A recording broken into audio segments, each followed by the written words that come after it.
கர்த்தருடைய பரிசுத்த நாமத்திற்கு ஸ்தோத்திரம். பிலிப்பியர் 4வது அதிகாரம் 20வது வசனத்திலிருந்து நம்ம இன்னைக்கு தியானிக்க இருக்கிறோம். ஜெபத்தோடு இந்த செய்திக்குள்ளே கடந்து சொல்லுவோம்.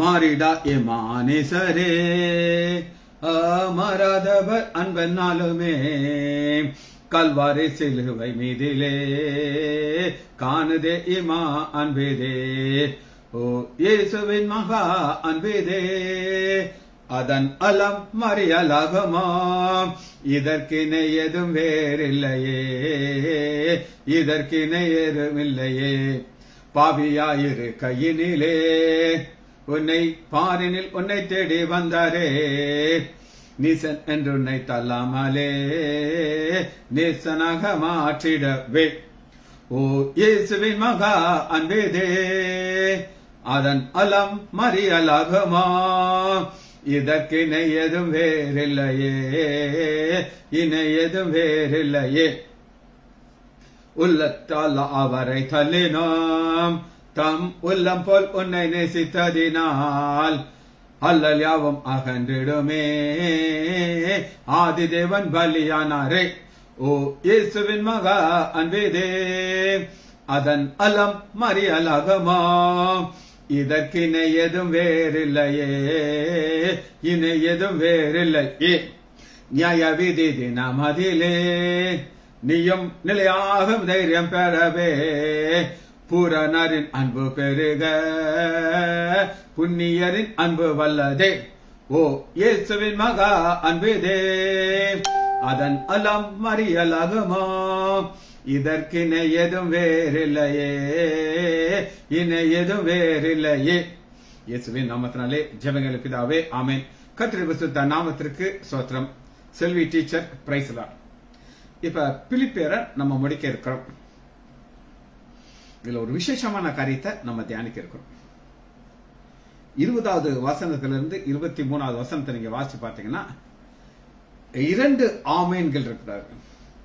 20வது வசனம் பாருங்க. நம்முடைய பிதாவாகிய தேவனுக்கும் என்றென்றைக்கும் மகிமை உண்டாதாக ஆமேன். ஒரு ஆமேன் வந்துருச்சு. அப்புறம் பாருங்க 23வது வசனம். நம்முடைய கர்த்தராகிய இயேசு கிறிஸ்துவின் கிருபை உங்கள் அனைவரும் கூட இருப்பதாக ஆமேன். அப்ப இன்னைக்கு செய்தி என்ன அப்படின்னு கேட்டீங்கன்னா டபுள் ஆமேன். டபுள் ஆமேன். சரி, ஃபர்ஸ்ட் முதல் ஆமேன் நான் குறித்து பார்த்துக்கிட்டு டபுள் ஆமேன் பார்க்க போறோம். 4வது அதிகாரம் 20வது வசனம். நம்முடைய பிதாவாகிய தேவனுக்கு, இது யாருக்கு போனும்? பிதாவாகிய தேவனுக்கு என்றென்றைக்கும் மகிமை உண்டாவதாக ஆமேன். அவருக்குத்தான் மகிமை உண்டாகும், இது வேற யாருக்கும் வரக்கூடாது. சரி, இந்த டபுள் ஆமேன் 3 அதிகாரத்தில் இருக்கு. 3 அதிகாரத்தை நான் உங்களுக்கு காமிச்சிருக்கேன். முதல் அதிகாரம் சங்கீதம் 89வது அதிகாரம். சங்கீதம் 89 லாஸ்ட் நீங்க பாருங்க 52வது வசனம். சங்கீதம் 89 52 கர்த்தருக்கு என்றென்றைக்கும், அதே என்றென்றைக்கும் ஸ்தோத்திரம் உண்டாவதாக ஆமேன் ஆமேன் டபுள் ஆமேன். சரி, இது முதல் ஒரு வசனம். 2வது சங்கீதம் 72வது அதிகாரத்துக்கு எடுத்துக்கிறோம். சங்கீதம் 72 கடைசியில பாருங்க 19வது வசனத்துல அவருடைய பூமி எங்கும் அவருடைய மகிமையினாலே நிறைந்திருப்பதாக ஆமேன் ஆமேன். 2வது டபுள் ஆமேன். சரி, 3வது டபுள் ஆமேன் எங்க இருக்குது அப்படின்னு கேட்டீங்கன்னா சங்கீதம் 41வது அதிகாரம் பாருங்க. சங்கீதம் 41:13 இஸ்ரேலின் தேவனாகிய கர்த்தருக்கு அனாதியா என்றென்றைக்கும் இல்லை. இந்த என்றென்றைக்கும் முடியும் போது டபுள் ஆமேன். சோத்திரம் உண்டாவதாக, சோத்திரிக்கப்படத்தக்கவர் ஆமேன் ஆமேன். சோ நம்ம இன்னைக்கு பிலிப்பியரை முடிக்கும் பொழுது ஆவியானவர் டபுள் ஆமேன் எழுதி வச்சிருக்கிறார். அந்த டபுள் ஆமேன் எதற்காக எழுதி வைத்திருக்கிறார் அப்படின்னா என்றென்றைக்கும். அந்த நித்தியத்துல போகும்போது ஆமேன்னா என்ன அர்த்தம் சொல்லுங்க? ஆமேனா அப்படியே ஆக கடவுது, அது ஆமேன் அர்த்தம். ஆனா அந்த அப்படியே ஆக கடவுதுங்கிற ஆமேன் 2 முறை சொல்லுகிறார். ஒரு தடவை நம்ம சொல்றோம், அதற்கு அவர் ஆமேன் அப்படிங்கிறார். சரி, இப்ப ஃபர்ஸ்ட் நம்ம தியானிக்க இருக்கிறது சங்கீதம் 89 52. சங்கீதம் 89:52. கர்த்தருக்கு, இந்த கர்த்தர் நம்முடைய ஆண்டவராகிய இயேசு கிறிஸ்து கேப்டரை கொடுத்திருக்கு. இந்த கர்த்தர்ங்கிறத நான் உங்களுக்கு ஏற்கனவே சொல்லிக் கொடுத்திருக்கிறேன், திரும்ப பார்த்தோம். இது அவருடைய நாமம். ஆதியாகமம் 1 அதிகாரத்திலிருந்து தேவன் அப்படிங்கிற ஒரு நாமத்தை நீங்க பார்க்கலாம். ஆதியாகமம் 1வது அதிகாரம், தேவன் வானத்தையும் பூமியும் சிருஷ்டித்தார். 16 தேவன், பின்பு தேவன், இந்த ஒரு நாமம் தான் தொய்ந்து வந்திருக்குது. ஆனா 2வது அதிகாரம் 3வது வசனத்துல கிரியேஷனை முடிக்கும் பொழுது தேவன் தாம் சிருஷ்டித்து உண்டு பண்ணின தம்முடைய கிரியைகள் எல்லாம் கொடுத்து ஆசீர்வதித்து 4வது வசனம் தேவனாகிய கர்த்தர் பூமியை வானத்தையும் உண்டாக்கினாலே. அப்ப இங்க திரும்ப ஒரு காரியத்தை பார்க்கிறோம், அது தேவனாகிய கர்த்தர், அந்த கேபிட்டல் கர்த்தர். அந்த கர்த்தரை தான் நம்ம இங்க பார்க்கிறோம், நம்முடைய ஆண்டவராகிய இயேசு கிறிஸ்துவர். பாருங்க 51 வருஷம், கர்த்தாவே உமது அடியர் சுமக்கும் நிந்தை. அந்த நிந்தை எவ்வளவு நாளைக்கு நம்ம சுமப்போம் அப்படின்னு கேட்டீங்கன்னா, இந்த பூமியில வாழ்றாரு. ஒரு நாள் வரும், ஆண்டவர் நம்முடைய நிந்தையை முடித்து நம்மளை பரலோகத்துக்கு கொண்டு போப்பாரு. வலிமையான ஜனங்கள் எல்லாரும் நான் மடிவை சுமக்கும் என் நிந்தையை நினைத்தருளும். ஆண்டவர் நினைக்கிறார். நினைச்சிட்டு சரி ஒரு நாள் என்ன செய்வோம், இந்த நிந்தை எனக்கு தேவையில்லை அப்படின்னு சொல்லி நமக்கு ஒரு என்றென்றைக்கும் சோத்திரம் உண்டாகிற இடத்துக்கு நம்மளை கொண்டு போய் சேர்க்கிறார். ரைட், இப்ப நம்ம இந்த ஃபர்ஸ்ட் அதிகாரத்தை நம்ம பார்க்க போயிடும். இது என்ன அதிகாரம் அப்படின்னு கேட்டீங்கன்னா, பிராக்கெட் வாசிச்சு தான் புரியும். 89 பிராக்கெட். எஸ் ராக்கியனாகிய ஏத்தோனின் மாஸ்கின் என்னும் போதக சங்கீதம். போதக சங்கீதம் டீச்சிங். நான் உங்களுக்கு டீச்சிங் பண்ணேன்.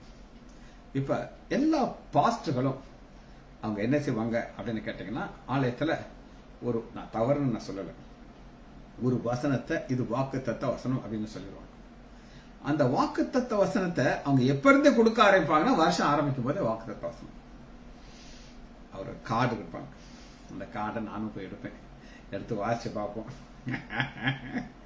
ஆனா அதுக்கும் நம்முடைய வாழ்க்கையும் சம்பந்தம் இருக்காது. அப்படி ஒரு வாக்குத்தத்தத்தை கொடுத்து, இந்த வாக்குத்தத்தம் இது நாங்க எங்களுடைய டயசிஸ்ல இருந்து உங்களுக்காக கொடுக்கப்பட்டது. ஆண்டவர் கொடுக்கணுமா, சபை கொடுக்கணுமா? ஆண்டவர் கொடுக்கணும். சரி, அது எனக்கு உடன்பாடு கிடையாது. எனக்கு இதுல உடன்பாடு போதகம் டீச்சிங். நான் உங்களுக்கு ஒரு வசனத்தை விளக்கமா சொல்றேன். இந்த டபுள் ஆமீன் 3 அதிகாரத்தில் இருக்குன்னு உங்களுக்கு தெரியுமா? தெரியாது. ஆவியானவர் எனக்கு 2 இங்க இருக்குது, அதே 2 அங்க கனெக்ட் பண்றாரு. இது போதகம் டீச்சிங். ரைட், இதுல ஃபர்ஸ்ட் நம்ம என்ன பார்க்கிறோம் அப்படின்னு கேட்டீங்கன்னா, முதல் வசனம் கர்த்தரின் கிருபைகளை என்றென்றைக்கு பாருங்க. ஃபர்ஸ்ட் இந்த 2 ஆமீன் போடுறதுக்கு உங்களுக்கு தேவை என்ன? கிருபை தேவை. ஏன் கிருபை தேவை அப்படின்னு கேட்டீங்கன்னா, அந்த கிருபை தான் ஃபர்ஸ்ட் உங்களை அழியாம பாதுகாக்குது. புதிய வருஷத்துக்குள்ள வந்திருக்குது. எனக்கு புதிய வயசு ஆண்டவர் கொடுத்திருக்கிறார். காரணம் கிருபை. அந்த கிருபையை நம்ம என்ன செய்யணும்? என்றென்றைக்கும் பாடுவேன். நித்தியத்திற்கு நம்ம ஆண்டவருடைய சமூகத்துக்கு முன்பாக நின்று கொண்டு வெண் அங்கியை உறுத்தி கொண்டு கையில குறுத்தல வச்சுக்கிட்டு அவரை துதித்து பாடிக்கொண்டே இருக்கிறோம். அதுக்கு தேவை கிருபை. அந்த கிருபையில தான் அந்த டபுள் ஆசீர்வாதம் உட்கார்ந்து இருக்குது. அடுத்து தோய்ந்து வாசிப்போமா? உமது உண்மை தலைமுறை தலைமுறையாக என்றையும் அறிவிப்பேன். இது நம்ம செய்ய வேண்டிய காரியம். ஆண்டவர் உங்களுக்கு கிருபையை கொடுக்கணும்னா நீங்க ஒரு காரியத்தை செய்யணும், அறிவிக்கணும். எத்தனை பேருக்கு ஆண்டவரை குறித்து அறிவிக்கிறதுக்கு ஒரு தைரியம் இருக்கு பாருங்க, ஒரு வாஞ்சி இருக்கு. அந்த வாஞ்சியும் தைரியமும் உங்களுக்கு இல்லைன்னா கிருபையை கட் பண்ணிடுவார். இந்த கிருபையை கட் பண்றது அவருக்கு ரொம்ப லேஸ். பார்த்துக்கிட்டே இருப்பார். இந்த வயசு வர நான் உனக்கு வயசை கொடுத்துருக்கேன், நீ எத்தனை பேருக்கு நீ குறித்து சொல்லியிருக்க, சொல்லலையா, வேஸ்ட், கட். அதனாலதான் ஆண்டவராகிய இயேசு கிறிஸ்து பிதாவாகிய தேவன் சொல்றாரு, இந்த மரத்தை வெட்டி போடுவேன் ஐயா, இது கனியே கொடுக்கலையே, வேஸ்ட் அப்படின்னு ஆண்டவர் சொல்ற. ஆண்டவராகிய இயேசு கிறிஸ்து பையன் வர்றாரு, ஆண்டவரே இந்த ஒரு வருஷம் இருக்கட்டும், நான் கொத்தி எரு போடுறேன், இனியாவது இது கனி கொடுக்குதான்னு பார்ப்போம், இல்லையா வெட்டி போட்டுருவோம் அப்படிங்கிறாரு. இன்னைக்கு என்னைய 2000 வச்சுட்டார். நான் எனக்கு ஒண்ணுமே தெரியாது, நான் போதகராவேன், உங்களுக்கு பைபிளை சொல்லிக் கொடுப்பேன், டபுள் ஆமீன் உங்களுக்கு சொல்லிக் கொடுப்பேன், எனக்கு தெரியாது. ரட்சிக்கப்பட்ட சந்தோஷத்தோடு என் ஓட்டத்தை ஆரம்பிச்சேன். ஆனா இன்னைக்கு வர ஆண்டவர் நீ ஜீவனோடு காக்கிறதுக்கு ஒரே ஒரு காரணம் கிருபையை நான் அறிவிக்கிறதுக்காக. இரண்டாவது பாருங்க, இரண்டாவது வசனத்தை நான் வாசிக்கிறேன் உங்களுக்கு. 89:2 இந்த டபுள் ஆமீனுடைய காரணத்தை உங்களுக்கு சொல்லிக் கொடுக்கிறேன். கிருபை என்றென்றைக்கும் ஸ்திரப்பட்டு இருக்கும். கிருபை இது ஸ்திரப்படுகிற கிருபைங்க, கட் பண்ற கிருபை கிடையாது. கிருபை கொடுத்தாரு பாப்பாரு. இத்தனை நாள பார்த்தேன், ஏதாவது ஒரு புண்ணியம் இருக்கா, அதனால ஏதாவது ஒரு புரோஜனம் இருக்கா? ஒன்றுமே இல்லை, வச்சு நான் என்னத்தை செய்யறது என்று உமது உண்மையை வானங்களே ஸ்தாபிப்பேன். உமது உண்மைகளை வானங்களே ஸ்தாபிப்பேர் அப்படின்னா என்ன அப்படின்னு கேட்டீங்கன்னா, ஆண்டவர் ஒரு காரியத்தை காட்டுகிறார். சங்கீதம் 85:10 கிருபை சத்தியம் இரண்டு இணையுதுங்க. கிருபையும் சத்தியம் இணைகிறது. வாசிப்போமா? கிருபையும் சத்தியமும் ஒன்றை ஒன்று சத்திக்கும், நீதியும் சமாதானம் ஒன்றை ஒன்று முத்தம் செய்யும். சத்தியம் பூமியிலிருந்து முளைக்கும், நீதி வானத்திலிருந்து தாழ பார்க்கும். பூமியிலிருந்து வந்த நீதி என்ன அப்படின்னு, சத்தியம் என்னன்னா ஆண்டவராக இயேசு கிறிஸ்து. அவர் தான் சத்தியம். அவர் சத்தியம்ங்கிறத எங்க அவர் சொல்லுகிறார் அப்படின்னு கேட்டீங்கன்னா, அவர் பிறக்கும் போதே அது வெளிப்படுகிறது. யோவான் 1வது அதிகாரம் 14வது வசனம். அந்த வார்த்தை மாமிசமாகி கிருபையினாலும் சத்தியத்திலும் சந்திக்கிறது நிறைந்தவரை நமக்குள்ளே வாசம் பண்ணுகிறார். நமக்குள்ள வாசம் பண்ணிட்டு ஒரு எதிர்பார்ப்பு இருக்குது. எல்லாருக்கும் எதிர்பார்ப்பு இருப்பாங்க. நான் அந்த டைமிங்கை மாத்துறேன். எனக்கு அதில் உடன்பாடு கிடையாது. ஆனாலும் என்னுடைய சில பர்சனல் காரியத்துக்காக அதை நான் மாற்ற வேண்டியதாகி போச்சு. பல நாட்களாக யோசிச்சு வேற ஆப்ஷன் இல்லாமல் நான் மாத்திட்டேன். உங்களுக்கும் நீங்க உங்க வீட்டில் தான் இருக்கிறீங்க. ஒரு இடத்துக்கு வர சொன்னானா வேலைகள்லாம் மாத்திட்டு வரணும். நீங்க உங்க நைட்டிலே உட்கார்ந்து நினைச்சுவீங்க, இந்த செய்தியை பார்ப்பீங்க, ஒன்னும் பிரச்சனை இல்லை. அப்ப அவருடைய மகிமையை கண்டோம். அந்த பிதாவுக்கு ஒரே பேரனுடைய ஏற்ற மகிமையா இருந்தது. ரெண்டும் ஒரே மகிமை தான். இந்த ஒரே மகிமை என்ன செய்து அப்படின்னு கேட்டீங்கன்னா, சங்கீதம் 85வது அதிகாரம், சத்தியம் பூமியிலிருந்து முளைக்கப்படும். ஒரு மனிதராக முளைச்சிட்டு நீதி வானத்திலிருந்து தாழப்படும். இந்த நீதி தான் ஆண்டவராகிய இயேசு கிறிஸ்து நமக்காக மரித்து தேவ நீதியாக மாறினது. இது எங்க வானத்திலிருந்து வருகிற ஒரு நீதி. இதத்தான் இந்த டபுள் ஆமேன்ல சங்கீதம் 89வது அதிகாரத்துல 2வது கிருபை என்றென்றைக்கு 2வது உமது உண்மையை வானத்திலே ஸ்தாபிப்பீர் என்று. வானத்திலே, இந்த வானத்துல ஸ்தாபிக்கிறது என்ன அப்படின்னு கேட்டீங்கன்னா, நம்ம இந்த வானத்துல தான் நம்ம சந்திக்க போகிறோம். வானத்துல சந்திச்சு நம்மள அப்படியே கொண்டிட்டு போறாரு. ஒரு ஸ்தலம் நமக்காக ஆயத்தம் பண்ணப்பட்ட ஒரு ஸ்தலம், அது பரதேஸ். நம்ம அங்க இருக்க போகிறோம். அதுக்கு காரணம் என்ன? டபுள் ஆமேன். அடுத்து பார்ப்போம். 3வது என்னால் தெரிந்து கொள்ளப்பட்டவர்களோடு உடன்படிக்கை பண்ணி என் தாசனாகிய தாவீதை நோக்கி. என்னால் தெரிந்து கொள்ளப்பட்டவர்களோடு உடன்படிக்கை பண்ணி. தெரிந்து கொள்ளப்பட்டவர்கள் தாயின் கற்பத்திலேயே நம்மளை தெரிந்து கொள்கிறார். நீங்க எப்படி பார்க்கலாம் அப்படின்னு கேட்டீங்கன்னா, எடுத்துக்கொள்ளமா? ஏபிசியர் எடுத்துக்கோங்க. 1வது அதிகாரம் 4வது கிறிஸ்துவுக்குள் நம்மை தெரிந்து கொண்டபடியே. எல்லாரையும் ஆண்டவர் தெரிந்து கொள்வாரா? ஏன் எனக்கு தெரியாது. சரியா? தெரிந்து கொண்டு 12வது தமது சித்தத்தின் ஆலோசனைக்கு தக்கதாக எல்லாவற்றையும் நடப்பிக்கிற அவருடைய தீர்மானத்தின்படி நாங்கள் முன் குறிக்கப்பட்டு. பவுல் சொல்லுகிறாரு, என்னைய மாதிரி மோசமான உலகத்திலே பார்க்க முடியாது. சபையை துன்பப்படுத்துறவன் நான், அது தூஷித்தவன் நான், எல்லாரையும் தூஷிக்க வச்சவன் நானு. ஆனா அன்னைக்கு அறியாத காலம் நான். சரி பாருங்க, கிறிஸ்துவுக்குள் அப்படி சுதந்திரமாகும்படி தெரிந்து கொள்ளப்பட்டோம். அந்த தெரிந்து கொள்றது நமக்கு ஒரு உணர்வு இருக்கணும். ஆஹா, ஆண்டவர் என்னையிலையா தெரிந்து கொண்டான்னு சொல்லி. நான் ரட்சிக்கப்பட்டப்ப எனக்கு நல்லா தெரிஞ்சிச்சு, ஆண்டவனை பிடிச்சிட்டாரு அப்படின்ட்டு. ஆனா ரொம்ப சந்தோஷமா இருந்துச்சு எனக்கு. ஏன் சந்தோஷமா இருந்துச்சுன்னா, என்னை ஆண்டவர் தெரிந்து கொள்வார்னு எனக்கு நம்பிக்கையே கிடையாது. சரி, அடுத்து பாருங்க, அந்த தெரிந்து கொள்றத அடுத்து யாரு பார்க்கணும்? என் தாசனாகிய தாவீதை நோக்கி. தாவீதுட்ட ஆண்டவர் பேசுறாங்க. என்ன பேசுகிறார் அப்படின்னா, என்றென்றைக்கும் உன் சந்ததியை நிலைப்படுத்தி. என்றென்றைக்கும் உன் சந்ததி. அந்த சந்ததியில வந்தவர் தான் நம்முடைய ஆண்டவராகிய இயேசு கிறிஸ்து. தாவீதின் சந்ததி. மத்தேயு 1வது அதிகாரம் 1 வசனத்திலேயே நீங்க அந்த சந்ததியை நீங்க பார்க்கலாம். எப்படி ஆரம்பிக்கிறாங்க? 1 மத்தேயு ஆபிரகாமின் குமாரனாகிய தாவீதின் குமாரன் இயேசு. ஆபிரகாமின் குமாரன் எங்க? ஆபிரகாமின் குமாரன் விசுவாசத்தின் தகப்பன். அந்த விசுவாசத்தின் தகப்பன் இந்த ஓட்டத்தை ஆரம்பிச்சார். அவர் ஆண்டவர் தெரிந்து கொண்டார். விக்கிரகத்தின் கோட்டையில் இருந்தார். ஆண்டவருக்கு நல்லா பிடிச்ச ஒரு காரியம் என்ன தெரியுமா? சாத்தானுடைய கோட்டைக்குள்ள போய் அவனுக்கு சொந்தமான ஒருத்தனை பிடிக்கிட்டு வந்து அவனை தான் பிள்ளையாக மாற்றி, இதெல்லாம் அவருடைய ஸ்பெஷாலிட்டி. அப்படி மாற்றி அவன் என்ன செஞ்சாரு? அந்த சந்தையிலிருந்து ஆரம்பிச்சு தாவீதின் குமாரனாகிய இயேசு கிறிஸ்துவின் வம்ச வரலாறு. தாவீது யார் அப்படின்னு கேட்டீங்கன்னா, அவருடைய இருதயத்திற்கு ஏற்ற ஒருவன். இந்த இருதயத்தின் ஏற்றவன் மூலமாகத்தான் என்றென்றைக்கும் ஒரு காரியங்கிற ஆசீர்வாதத்தை அவர் கொடுக்கிறார். சரி, அதை எப்படி தொடர்ந்து பார்க்கலாம் அப்படின்னு கேட்டீங்கன்னா, தலைமுறையாக உன் சிங்காசனத்தை ஸ்தாபிப்பேன். தலைமுறையில தான் இந்த 89வது அதிகாரத்துல 27, நான் அவனை எனக்கு முதற் பேரானவனும் நான் பூமியின் ராஜாக்களை பார்க்கணும் மகா உன்னதமாக. பூமியின் ராஜாக்கள் எப்படி வருவாங்க? 2 மெத்தட்ல வருவாங்க. ஒன்னு பாரம்பரியமா வரும். பாரம்பரியம் அப்பா ராஜா, பட்டத்து இளவரசன் ஒருத்தர் வருவார். அவரு அந்த போஸ்டர் எடுத்துக்கிறார். அது ஃபர்ஸ்ட் கிடைக்கும். 2-3 இப்படி போயிட்டு இருக்கு. 2வது யுத்தம் பண்ணி அலெக்சாண்டர் தி கிரேட் ஏகப்பட்ட யுத்தங்கள். அந்த யுத்தத்துல ஜெயிச்சாச்சுன்னா நான் தான் ராஜா. உனக்கு பிடிக்குதோ பிடிக்கலையோ நான் தான் ராஜா. இதுதான் மெத்தட். ஆனா இங்க நம்ம பார்க்கிறோம், பூமியின் ராஜாக்களை பார்க்க மகா உணவமாக்குவேன் என் கிருபையை என்று. இங்க அட்டாச்மெண்ட் கிருபை. இந்த கிருபையினால தான் தாவீதை ஆண்டவர் ஆரம்பிச்சார். தாவீது மோசமானவர் எல்லாருக்கும் தெரியும், அது சந்தேகம் இல்லை. ஆனா அவருடைய இருதயம் டோட்டலா டிஃப்ரெண்டான இருதயம். அவர் தன்னை பார்க்க மாட்டார், ஆண்டவர் எப்பயுமே பார்த்துட்டு இருப்பார். எங்க? அந்த ஆடு மேய்க்கும் போதே ஆண்டவர் தான் பார்த்தார்.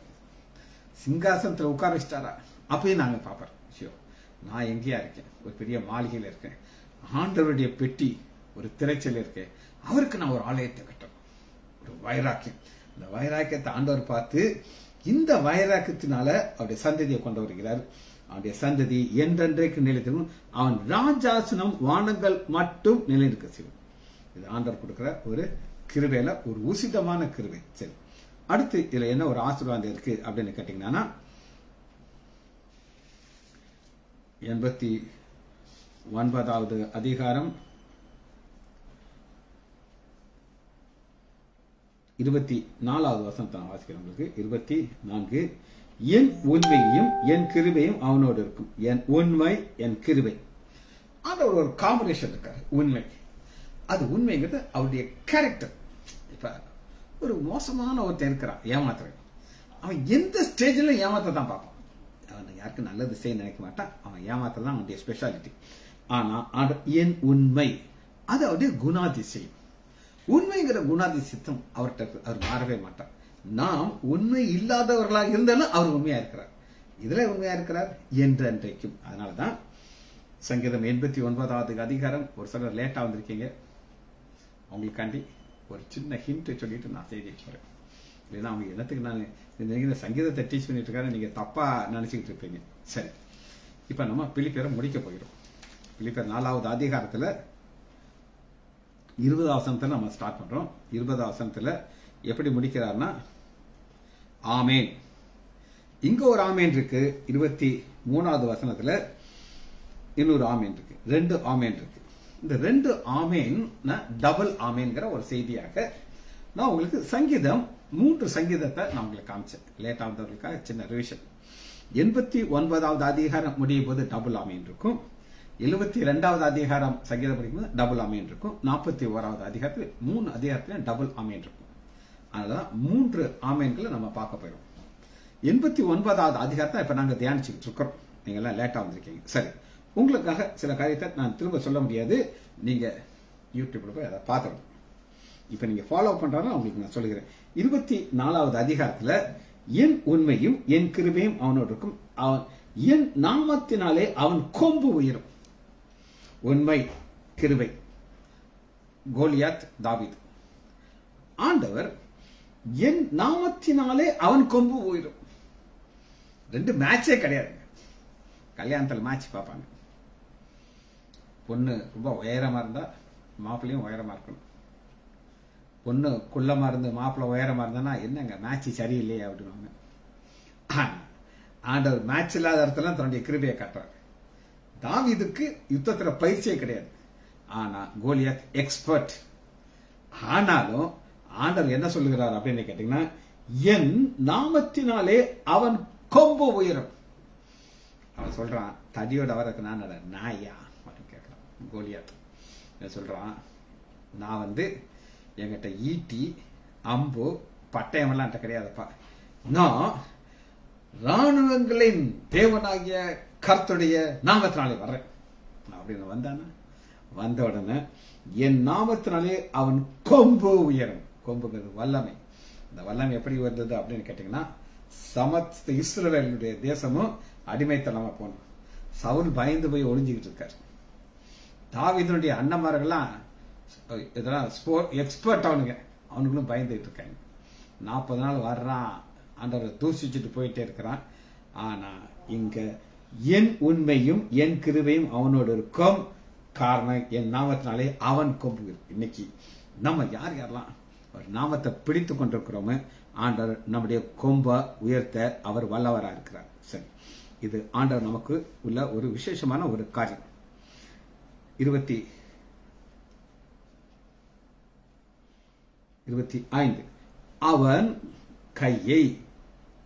அவன் கையை சமுத்திரத்தின் மேலும் அவன் வலது கரத்தை ஆறுகள் மேலும் அமரும்படி வைப்பேன். சமுத்திரம் ஆறு ஆளும் படி வைப்பேன்.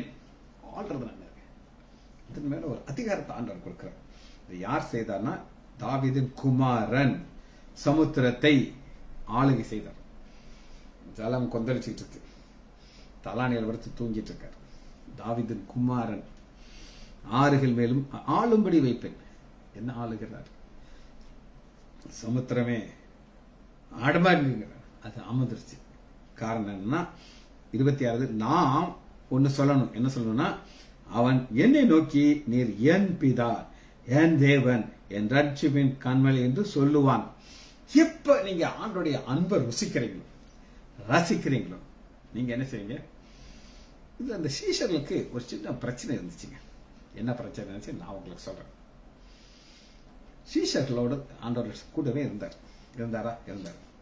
அவர்கிட்ட சீஷர்களுக்கு ரிப்பீட்டா ஒன்னு சொல்லிட்டு இருப்பார். ரிப்பீட் அடிக்கடி என்ன சொல்லுவார் அப்படின்னு நீங்க கேட்டீங்கன்னா, மத்தேயு 16வது அதிகாரம்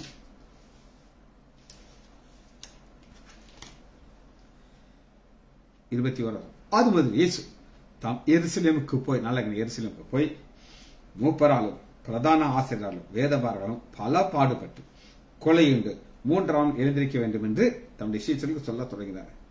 இங்க சொல்ல ஆரம்பிச்சாரு, தொடர்ந்து சொல்லிட்டே இருந்தார். இப்ப இது இவங்களுடைய இருதயத்திற்கு உள்ளவே போகவே இல்லை. அதாவதுங்க ஒரு கான்செப்ட் நம்ம சொல்றோம். இப்ப நான் அந்த டைமிங்க மாத்தினது ஒரு சிலர் ஞாபகம் வச்சுட்டீங்க. செல்வி டீச்சர் ஃபர்ஸ்ட் வந்துடுச்சு. ஏன்னா டாக்டர் சொல்லியிருக்காரு 7:25க்கு செய்தி நான் கொடுப்ப ஆரம்பிப்பேன், 8 மணிக்கு நான் முடிச்சிருவேன். அவர் கரெக்டா வந்துட்டாங்க. இன்னைக்கு நம்மகிட்ட என்ன பிரச்சனைனா, இந்த வார்த்தை உள்ள போகணும். இது சீசனுக்குள்ள போகல. ஏன் போகல அப்படின்னு கேட்டீங்கன்னா, கொலையுண்டு நடந்துச்சு. கொலையுண்டான அடுத்த என்ன செய்யணும்? அவர் 3ஆம் எழுந்திருக்கணும். ஆனா அந்த சீசர்கள் என்ன செஞ்சாங்கன்னா, அவங்க அதை டோட்டலா மறந்துட்டாங்க. ஆனா எதிரிகள் அதை ஞாபகம் வச்சிருந்தாங்க. அவனுக்கு நல்லா ஞாபகம் வச்சிருந்துட்டு அவனுக்கு என்ன பண்றாங்க அப்படின்னு கேட்டீங்கன்னா, போய் கேட்கறாங்க. என்ன கேட்கறாங்க அப்படின்னு கேட்டீங்கன்னா,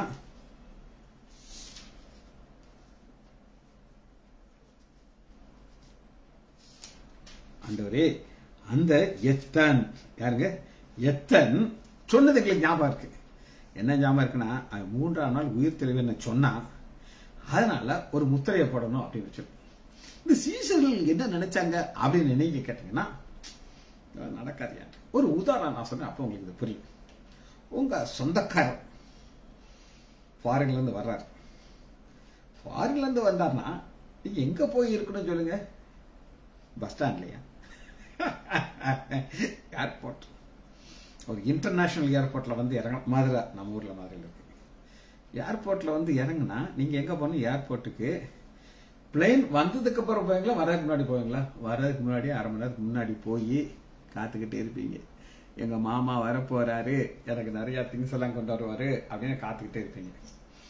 ஆனா இந்த சீஷர்கள் உண்மையிலேயே அந்த வார்த்தை அவர்கள் இருதயத்துக்குள்ள போயிருந்துச்சுன்னா அவங்க எங்க எருசலேம்ல வந்திருப்பாங்க. எந்த இடத்துக்கு வந்திருப்பாங்க? கல்லறைக்கு முன்னாடி வந்து நின்றுட்டு இருப்பாங்க. ஸ்திரீகளுக்கு முன்னாடி வந்துட்டு இருப்பாங்க. வந்து நின்றுகிட்டு இந்த 11 சீஷர்களும் வெயிட்டிங்ல இருந்திருப்பாங்க. ஆஹா, எங்க ஆண்டவர் உயிரோடு வரப்போகிறார், நாங்க போய் அவரை ரிசீவ் பண்ணுவோம், உயிர் தெளிந்த இயேசு நான் தான் முத பார்ப்பேன்ட்டு. பேதுருக்கும் ஐடியா இல்லை. பேதுரு எல்லாம் பின்னாடி வந்தாங்க, கலர் ஜெயித் அவங்க சொன்னதுக்கு அப்புறம் வந்தாங்க. ஆனா அவங்களுக்குள்ள அந்த இருதயத்துக்குள்ள அந்த வார்த்தை போகவே இல்லை. அந்த வார்த்தை போகாதனால அவங்க எருசலேமுக்கு வரல, கல்லறைக்கு முன்னாடி வந்து நிக்கல. அவங்க மட்டும் வந்து நின்று இருந்தாங்கன்னா எங்கள் உயிர் தெளிந்த ஆண்டவர் நாங்க தான் முதல்ல சந்திச்சுருப்பாங்க. காரணம் அந்த உண்மையை அவங்களால அக்செப்ட் பண்ண முடியாது. அதனாலதான் சங்கீதம் 89வது அதிகாரத்தில் 89வது அதிகாரத்துல 24வது வசனம் 89:24 என் உண்மை, அந்த உண்மைக்குள்ள என்ன இருக்குது? உயிர் தெளிதல் இருக்குது. அக்செப்ட் பண்ணல. என் கிருபை மண், என் நாமத்தினாலே அவன் கொம்பு உயிர். ஆண்டவர் 28வது வசனம் என் கிருபையை என்றென்றைக்கும் அவனுக்கு காம, என்றைக்கும் நித்தியம். இன்னைக்கு நம்ம வாழ்க்கையில இந்த கிறிஸ்தவ வாழ்க்கையில பயங்கரமான போராட்டம் இருக்கும். உங்களுக்கு இருக்கோ இல்லையோ, எனக்கு இருக்கு. ஆனா ஆண்டவர் எல்லாத்தையும் லேசாக்கிட்டே வர்றாரு. அப்படி ஒரு சந்தோஷமான ஒரு வாழ்க்கையை கொடுத்ததுக்கு காரணம் கிருபை. அதனாலதான் ஆண்டவர் என்ன சொல்லுகிறார் அப்படின்னு கேட்டீங்கன்னா 37 சந்திரனை போல அது என்றென்றைக்கும் உறுதி, ஆகாய மண்டலத்து சாட்சியை போல உண்மையா இருக்கும் விளம்பினது உண்மை. இதெல்லாம் எதுக்காக நம்ம பார்க்கிறோம் அப்படின்னு கேட்டீங்கன்னா டபுள் ஆமேன். இந்த டபுள் ஆமேன் 3 இடத்துல வருது. அந்த 3 இடத்துலயும் அது முடியும் போது எப்படி முடியுதுங்கிறத மட்டும் நான் காட்ட போகிறேன். 89வது அதிகாரம் 49 ஆண்டவரே, நீ தாவீதுக்கு உம்முடைய உண்மையை கொண்டு சத்தியம் பண்ணின உம்முடைய பூர்வ கிருபையில் எங்கே எங்கே ஒரு கேள்வி இருக்கு. ஏன் கேள்வி வருது சொல்லுங்க? நமக்கு ஒரு சந்தேகம் வருது. சந்தேகம் வரக்கூடாது. சந்தேகம் வந்துச்சுன்னா ஆடிடும். நான் உங்களுக்கு ஏற்கனவே சொல்லியிருக்கேன், ஒரு பைபிள் டீச்சர், அவருடைய பெயர் இஸ்ரேல் காலிப், மதுரையில் ஒரு பயங்கரமான டீச்சிங். அப்படி அவருடைய டீச்சிங் நான் கேட்டு உங்களுக்கு நான் சொல்லி கொடுத்துருக்கேன். அது ஒரு கேசட்ல அவர் சொல்றாரு, எனக்கு ஒரு சந்தேகம் இருக்குது, உண்மையிலே கடவுள் இருக்காராங்கிறது எனக்கு ரொம்ப சந்தேகமா இருக்குது. நானும் உண்மையிலேயே கடவுள் இருக்காருன்னு சொல்லி உங்களை எல்லாத்துக்குமே நம்ப வச்சுக்கிட்டு இருக்கிறேன். ஆனா எனக்கே ஒரு சந்தேகம் வருது அப்படின்னு சொன்னாரு. என்னைக்கு அவருக்கு சந்தேகம் வந்துச்சோ, அவருடைய மனைவிக்கு ரீனல் ஃபெயிலியர் வந்துச்சு. ரீனல் ஃபெயிலியர் வந்து 2 கிட்னியும் வேலை செய்யும். அந்த அம்மா மரிச்சிச்சு. என்னைக்கு அந்த அம்மா மரிச்சிச்சோ, இந்த எல்லாத்தையும் வியூலியத்தை வைண்ட் அப் பண்ணிட்டு அமெரிக்கால தலைமறைவா வந்துட்டு இருக்காரு. எதுக்காக அதை சொல்ல? எங்கே நோ இருக்கா, நான் விசுவாசிக்கிறவர் இன்னார் என்று நான் அறிவேன், அவரிடத்தில் ஒப்பு கொடுத்ததை அந்நாள் வரை காக்க அவர் வல்லவராக்கும். ஆனா நான் விசுவாசி கேள்வி வரக்கூடாது. 50 சங்கீதம் 89:50 ஆண்டவரே, ஆண்டவர் என்ன? அவர் ஆண்டு கொள்ளுகிறார், உங்களை ஆண்டு கொள்ளுகிறார், என்னை ஆண்டு கொள்கிறார், இந்த அண்ட சராசரத்தை ஆண்டுகிறார். உம்முடைய சத்துருக்கள் உம்முடைய ஊழியக்காரரையும் நீர் அபிஷேகம் பண்ணினவர்களையும் நிந்திக்கிறபடினாலே. இது பயங்கரமான ஒரு காரியம். சாத்தான் நிந்திக்கிறதுனால நிறைய ஆசீர்வாதம் கிடைக்கிறது. எப்படின்னு கேட்கறீங்க? நான் சொல்றேன். யோபுவ ஆண்டவர் வந்து சாத்தான் கையில கொடுத்தார், இந்தாப்பா வச்சுக்கொண்டு கையில வச்சு கொடுத்தார். உங்க கையில ஒரு ஐஸ்கிரீம் கப்பல், நல்லா உங்களுக்கு பிடிச்ச ஒரு ஐஸ்கிரீம் கொடுத்து கையில வச்சா நீங்க வேடிக்கை பார்ப்பீங்களா, சாப்பிடுவீங்களா? நான் சாப்பிட்டேன், எனக்கு சுகர் கிடையாது. அவனும் நோண்ட ஆரம்பிச்சான். ஆனா அவனுக்கு தெரியாது ஆண்டவர் அவனுக்கு ரெட்டிப்பான நன்மையை கொடுக்க போகிறார். அந்த நன்மையினால எப்படி அவங்க இருந்தாங்க அப்படிங்கறத உங்களுக்கு நான் காட்டுறேன். பாருங்க, யோபு எடுத்துக்கோங்க. அது முடியறது எவ்வளவு அழகா. சத்துரு அவனை நோண்டினால என்ன நடந்தது அப்படின்னு நீங்க கேட்டீங்கன்னா 42வது அதிகாரம் 16. இதற்கு பின்பு யோபு 140 வருஷங்கள் உயிரோடு வந்து 140 வருஷம் 4 தலைமையில் தன் பிள்ளைகள் யோபு நெடுநாள் இருந்து. இப்ப இந்த சாத்தா மட்டும் யோபோ தொடாம இருந்தான் எல்லாரும் மாதிரி அவன் செத்து போயிருப்பான். அவன் பேர் பைபிளே வந்திருக்காது, நமக்கு யோபனா தெரிஞ்சிருக்காது. ஆண்டவர்கிட்ட போய் நோண்டாக்க பெர்மிஷன் கேட்டான். ஆனா ஆண்டவர் செஞ்சாரு, உனக்கு தெரியாதப்பா. அதுக்கப்புறம் யோபுங்கிற ஒருத்தனுடைய மூலமாக நான் என்னுடைய வல்லமையை வெளிப்படுத்தி அது பைபிள்ல இருக்கும். தலைமுறையும் பைபிள வாசிப்பாங்க. நீ புரிஞ்சுக்கிற மாட்ட. நீ என்ன கேட்கிற? ஆண்டவரே வேலியை மட்டும் ஆகட்டுங்க, அவங்களுக்கு தூஷிக்க மாட்டான்னு சொன்னேன். எனக்கு ஒன்றும் பிரச்சனை இல்லை, எனக்கு தெரியும். ஆண்டவருக்கு எல்லாத்தையும் தெரியும், ஆடா அவருக்கு தெரியும். அதனாலதான் அவனுக்கு பெண்களுக்கு சுதந்திரம் கொடுக்கிறாரு. 140 வருஷம் உயிரோடு வந்தாரு. அதனாலதான் பைபிளை நம்ம பார்க்கிறோம். 89வது இடத்துல டபுள் ஆமேன் போடுறதுக்கு முன்னாடி ஆண்டவர் ஒரு பெரிய சத்தியத்தை வெளிப்படுத்துகிறார். எப்படி வெளிப்படுத்துகிறார் அப்படின்னு கேட்டீங்கன்னா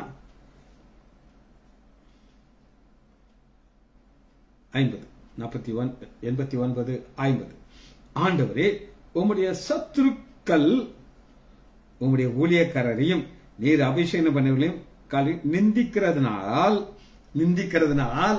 எப்படி யோபுக்கு நீங்க ஸ்பெஷல் ஆசீர்வாதத்தை கொடுத்தீங்களோ அதுபோல கர்த்தாவே உமது அடி இருக்கும் எங்களுக்கும். யோபுக்கு கொடுத்தீங்களா ஆண்டவரே? சத்துருனால தானே கொடுத்தீங்க, எங்களுக்கும் கொடுக்கணும் ஆண்டவரே.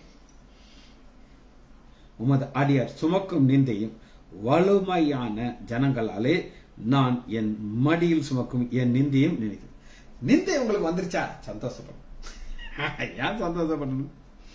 ஆண்டவர் நிந்தைக்கு ஒரு லெவல் வச்சிருக்காரு, அதுக்கப்புறம் கொடுக்க மாட்டார். என் வாழ்க்கையில நான் பார்த்திருக்கேன். எனக்கு பிரச்சனை வரும், அதுக்கப்புறம் பிரச்சனை வந்ததாக எங்குமே சரித்திரமே இருக்காது. அந்த அளவுக்கு ஆண்டவர் ஒரு ஆசீர்வதிச்சு எப்படி யோபுக்கு எல்லாம் டபுளா கொடுத்தாரு, மனைவியை தவிர. அது அதே மனைவி தான், அதான் மாத்தல. ஆண்டவர் சொன்னார்ல, தூஷித்துட்டு ஜீவனை விடுன்னு சொல்லி அந்த மாதிரி மாத்திட்டார். மாத்தினால்தான் அதுக்கப்புறம் அருமையான பிள்ளைகள் அவர் மூலமா ஆண்டவர் கொடுத்தார். ஜெபிச்ச படிப்போமா? மகா இரக்கமும் கருவேமல்ல பிதாவே துதிக்கிறோம் ஐயா. பிலிப்பியர் நாங்கள் முடிக்க இருக்கிறோம் ஐயா. டபுள் ஆமீன்கிற ஒரு ஆசிரியர் மூலமாக நீர் எங்களோட பேசுறதுக்காக நன்றி ராஜா. இம்மட்டும் உதவனை எபினேசர் இனிமே எங்களை காக்கலாகிறார். பிள்ளைகள் ஒவ்வொருவரையும் என் ஆண்டவராகிய இயேசு கிறிஸ்துவின் நாமத்தினாலே ஆசீர்வதிக்கிறேன். இயேசுவின் நாமத்தினால் ஜெபங்களின் பிதாவே. ஆமேன், ஆமேன், ஆமேன்.